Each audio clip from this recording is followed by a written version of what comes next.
important training program for more than 100 people. Clearly, I have a lot of questions. I've heard with interest the presentation of the achievements as well as of the challenges that affect the center. Clearly, there are many challenges ahead in spite of a very good strategic plan on how to make the center independent and self-sustainable.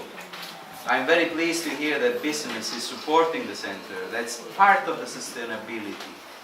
Clearly, without the business involvement, a training center that prepares young people to professions, self-sufficiency, livelihood and income cannot survive. So the business center will always need to be accompanied by the private sector. And this partnership is probably at the core of the sustainability of the center. You cannot rely on external assistance or on the government assistance for the long term. There must be an interest of the private sector because they may get the benefits of this training as employees or partners or new entrepreneurs. I have many questions in spite of the very comprehensive presentation, and when I go around visiting, I'll have an opportunity to satisfy myself with a number of other information that I would like to have in terms of the running costs, in terms of what is really the result of the previous training, because you mentioned some numbers, but I'd like to know how many of those trainees have become, as you mentioned, successful entrepreneurs in agriculture or other business. But I want to take this opportunity to ask you a few questions, because I'm curious. First of all, I want to know how many of you are from Monrovia, the city? All right, raise your hand. So let's say about 1/3 of you. How many of you are from Montserrado? Almost everybody. So how many are from other counties? Okay, to these few people I'd like to ask, did you come on purpose for the training or you were already around? On purpose? Yes. Okay. Then I also want to ask you, what is the best thing of Songhai and what is the worst thing of Songhai? Can anyone say what do you like more in what you're doing and what you like less? Just give me a sense. Any one of you. Raise your hand. Who wants to say something, please? What's the best thing? Agriculture, because I've learned from their hand-on and practical teaching that if I leave from here, I will not be a waste to Liberia.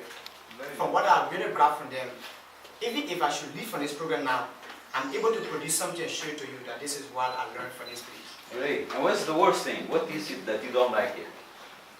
Probably it would be we come here every time and sometimes students complain for going for practical, going for days probably, but it's not a big thing because it is normal in the society. Thanks a lot. Other opinion? Please.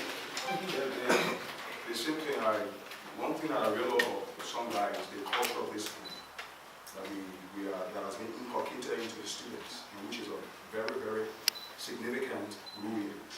And the worst thing that I love about Songhai is that this program is too short. Too short. Equal for extension. Why is too short? Yeah, because it's too short to have the knowledge imparted to us. I mean, it's way too short. You can't absorb everything in 3-4 months, so that's what you're saying. Yeah, that's what I'm saying. Yeah. What is the worst thing? That's what I'm saying, yeah, that's the worst thing. It's the duration. Okay, so the best thing is the opportunity, the worst thing is the duration. Okay, more? Someone? A girl, perhaps? Want to express an opinion? Come on, women. And let me congratulate you on beautiful singing and excellent drama and acting.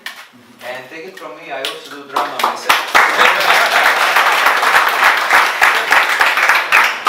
So I want to hear a young girl telling me what's the best and what's the worst here. Really? Speak freely. I mean, we can ask them not to listen. Any volunteer? Well, just to add up to what my brother said, to gain more knowledge, you have to have more time. We need more time of the training because the time now is very short for us to get what we come here for. So we ask you to please help to add more time and into something better. So if you had more time, what else would you like to learn? I I like to learn my agriculture better. More in agriculture. Yes. Okay. So, how many of you have finished high school? Raise your hand. Everybody. And how many of you seriously think once you finish the program to start your own business? Everybody. Well, that's very encouraging. I think that's the very spirit of the center. I think it's a success that you answer this way. Because beyond the technical skills in agriculture or whatever, I think the success of the center is instilling in you the desire and then the enthusiasm to earn your own living, to be the master of yourself, the master of your future, to have the technical capacity, the skills that allow you to start your own activity, your own business, and provide for yourself and your future family. Because the future is in your hands. The future is not in the government hands. The government can support, can provide you opportunities, like the school or like this training. But then, it's you that will make it or break it. So, my exhortation to you is make the most of this period, of this opportunity. I'm not sure if we can extend it as it has been expressed as a desire, both from management and from the trainees. We'll look into it. But nonetheless, even if it's not extended, make the most, but do it intensively. Try to grasp every little advice, every little trick, every little method, every little learning that you can get it. Because you can convert that into your livelihood tomorrow. I think small-scale agriculture has a huge potential in this country. Everybody says that, but not much is done. The government says that, it is in all the government plans. In all the government plans, we say we have to go away from the concessions. We have to start micro-business, small-scale enterprises. We must make available microcredit to start-up entrepreneurs. Because we have to diversify the economy. See what's happening now. Liberia is living on export of commodities like iron ore, palm oil, rubber, and the price have collapsed. So the country has economic difficulties. Why? Because there are